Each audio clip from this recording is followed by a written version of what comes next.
Hello, ഒരു മാസം കഴിഞ്ഞിട്ടോ ഇപ്പം നമ്മൾ വീഡിയോസൊക്കെ ഇട്ടിട്ട് ജേണൽ സീരീസിൻ്റെ ഡേ 23 കഴിഞ്ഞിട്ട് പിന്നെ നമ്മൾ വീഡിയോസൊന്നും ഇട്ടിട്ടുണ്ടായിരുന്നില്ല. ഇന്നിതാ ജേണൽ സീരീസിൻ്റെ ഡേ 24 ആയിട്ടോ വന്നിട്ടുള്ളത്. ഇത് ഞാൻ ആ ഡേ 23 ചെയ്തതിൻ്റെ പിറ്റത്തെ ദിവസം തന്നെ ചെയ്തിട്ടുണ്ടായിരുന്നതാണെങ്കിലും പക്ഷേ ഞാൻ എഡിറ്റ് ചെയ്യാൻ മടിച്ചിട്ട് ഇത്ര ദിവസമായി, അതുപോലെ തന്നെ എക്സാമൊക്കെ കഴിഞ്ഞിട്ടാവാം ഇനി വീഡിയോ ഇടലെന്നൊക്കെ ഞാൻ വിചാരിച്ചു. ആദ്യം കുറച്ച് ദിവസം മടിയായതുകൊണ്ടാണ് ഇടാതിരുന്നത്. പിന്നെ ഞാൻ എന്തായാലും വിചാരിച്ച് ക്രിസ്മസ് എക്സാമൊക്കെ കഴിഞ്ഞിട്ട് വീഡിയോ ഇടാമെന്നുള്ളത്. അങ്ങനെയാണ് കേട്ടോ ഞാൻ ഇത്രയും ദിവസം വീഡിയോ ഇടാതിരുന്നത്.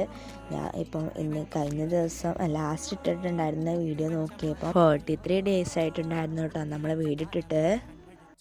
ഇത് ഞാൻ ഇവിടെ അടുത്തുണ്ടായിരുന്ന കടയിൽ നിന്ന് കവായ് സ്റ്റിക്കർ വാങ്ങിയിട്ടുണ്ടായിരുന്നതാണ്. ആ രീതിയിൽ ഞാൻ അന്ന് തന്നെ ജേർണലിങ് ചെയ്തിട്ടുണ്ടായിരുന്നു. പിന്നെ നിങ്ങൾ ഈ വീഡിയോ കണ്ടിട്ട് ഇഷ്ടപ്പെടുകയാണെന്നുണ്ടെങ്കിൽ ചാനൽ സബ്സ്ക്രൈബ് ചെയ്യുക. അതുപോലെ തന്നെ നിങ്ങൾക്ക് ഈ ജേർണലിങ് ഇഷ്ടമായല്ലോ എന്നുള്ള കമൻറ്റ് ചെയ്യേ. ബായ്.